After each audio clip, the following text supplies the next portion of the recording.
Hey, stop right there. This is a video about we're going to teach you how to buy your first rent house and then to get it leased out. Now, this video is for people that have never understood real estate, never gotten into it, never met with a banker. We're going to teach you the simplest way so you can get out there and buy your first rental property and get that thing leased out. Start making some money. Step number one, look at your income and look at your finances. If you're out there looking for a rent house or an investment property, and you need to know how much you make so you know what you can afford to buy. And the savings too. You know, you got to make sure that you have a little bit of cushion back in there, of course, for your own stuff that you have going on in your life, enough to buy this property. So today, we're going to go ahead and make this simpler because, you know, we have an apartment building, right? That could get pretty confusing. But if you're looking at a single family home, we're going to walk you through the different prices, you know, how much you need down on that, you know, what your payment will be, your taxes, your insurance.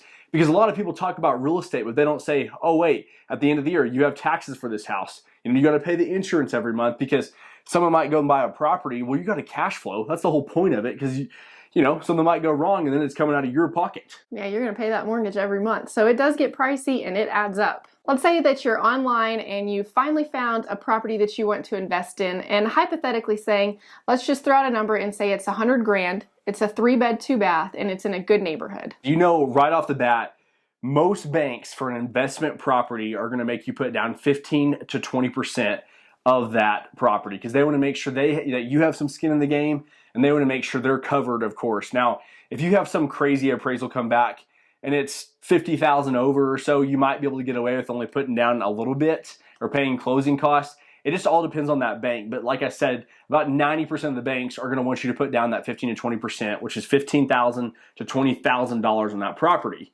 Now you might be thinking, well, man, that's quite a bit of cash, and you don't have to go out and buy a $100,000 house. We just wanted to make this simple and easy on as far as the numbers go of why you should buy this property and how it will cash flow so you have enough in your pocket. Right. So now that you kind of know, income, you got to have this much to put down, and it starts adding up pretty fast.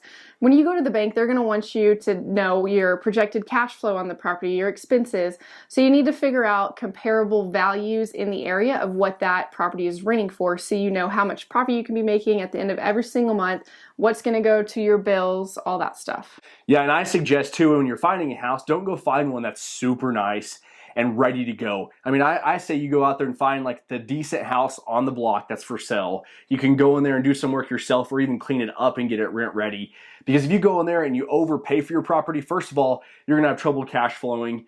And I know a lot of guys say that. They just say go out there and find a rental property and get it going. I say buy it cheap because then you're going to cash flow a lot more since your loan's going to be a lot less. Like Bo said, if you need to do any stuff to fix it up, keep it simple, but also that's going to have to factored in too of what you're going to need to pay for, the rehab costs of it. If you need new flooring, painting, and always be prepared to fix stuff up on it before you go into it and get yourself into a huge mess. And keep it simple. We talked about this in another video of ours that we talked about over flipping. It's the same thing for rentals. If you go in there and get a house, I'm talking about going there and just get it cleaned. Deep clean it, touch up paint, get it rent ready, and I promise you it'll rent out. People do not care, and they'll pay for it in a good neighborhood.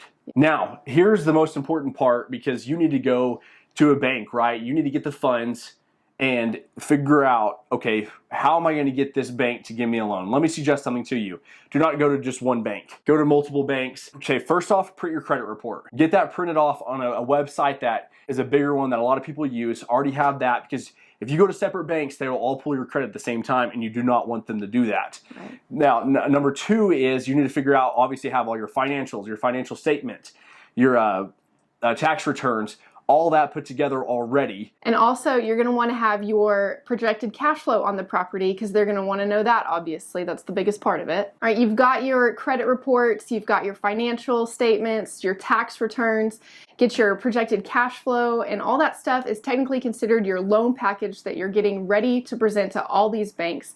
And that just helps you in the long run not get a ton of emails, a ton of phone calls.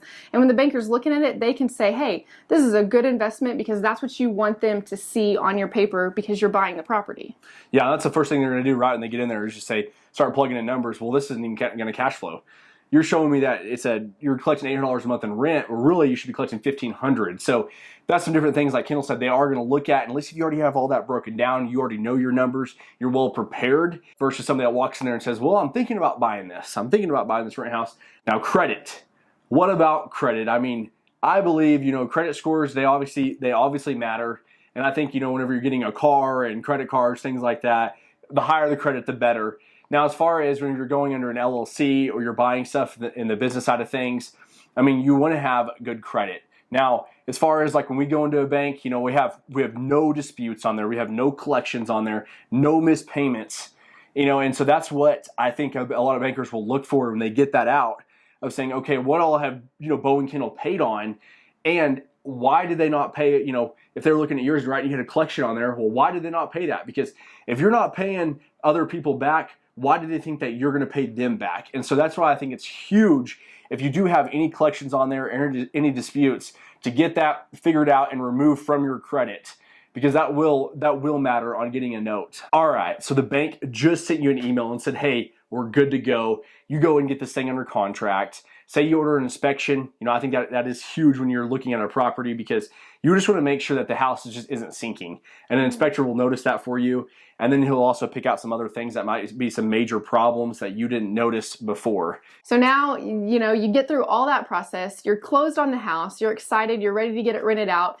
And now you need to get it rent ready. And what I mean by that is, if you have any repairs you need to do, any painting, the little stuff that you have budgeted for, like we talked about earlier, in your rehab costs, you're gonna go ahead and get that done, because you want to do it as fast as possible, because obviously your payments are gonna be coming up that you need to pay for. Our opinion, we think that you should just go in there and clean up the property, and then obviously repair some things, make it look nice, and get it ready to go. I mean, within 2 weeks after of buying this property, or a week after, you're not spending more time. It's not costing you more money, because remember, you got that mortgage that's about to start that you're gonna have to pay if you don't have a tenant and they're paying for it. Yep.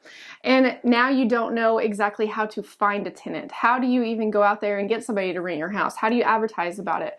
Well, I would say, first of all, Zillow's a great one. Sticking a for rent sign out in the front yard, Facebook, any of those are great options to find a lot of people and attract people to look at your house. And the nice thing that she said about Zillow too is, if you list the property on there, you can actually, instead of having a property management software, you can just use Zillow, and then you can actually invite them to apply. And then you could run any eviction checks they have on them, their background check, their credit. Now, as far as the renting goes, I feel like credit is not that big of a deal. You just want to make sure that there's no major collections on there, or major outstanding balances. And then, of course, if there's collections on there, then you know that they're not going to pay you, because they could care less to pay those. So that's why you just want to look for amounts like that.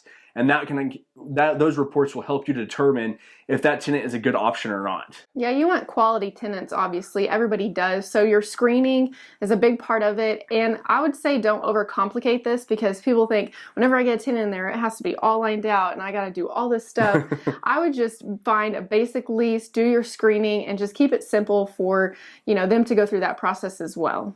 Yeah, and then meet the people over at the property. I think that's a huge one. We like to meet people in person. Those reports do freak the most people out that are gonna just not pay, right? Because first of all, half the time people will give you a fake social security number, and so at least if they go through an actual screening deal, their social security matches up, and in different steps that way. I think it just protects you in the long run. It's worth the $10 or $15. Right. Now let's recap a little bit. Number one is, obviously we talked about finances, how much you can afford and what you can go out there and buy the property for.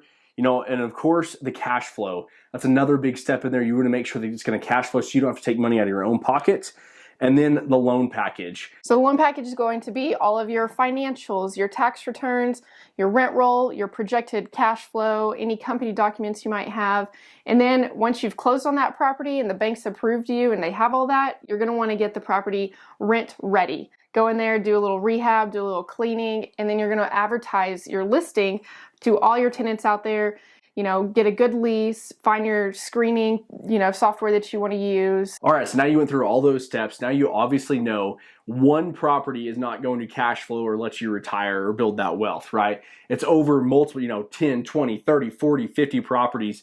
Really, it's a high number that you have to really be able to cash flow, because you're going to have some properties that are going to need more maintenance than the others. And so that's why this is a good step for you because you already accomplished one, you're paying on the note. Now the bank's more likely to give you more money for the second one. Right. It's all about the steps to get there, and you're taking that initiative to invest your money into a good thing. Real estate's the greatest thing, I think. You know, we're probably biased, but you're taking that initiative and you're doing it. So the easiest thing is some people make it seem so complicated and so hard, and it's so hard to achieve. It's really not. It's simple. It's just following this order, putting those things together, getting your credit back in line, getting all these different things lined up, and then looking professional and looking prepared when you go in there to that bank. Because I'm telling you, it does get easier. Pushing, keep trying, because you'll be able to buy properties and you're going to be looking back 10 years from now saying, wow, I'm really glad that I watched that YouTube video and I went out there and bought 30 houses. So guys, thanks for watching. We appreciate it. Make sure to like and subscribe to the channel.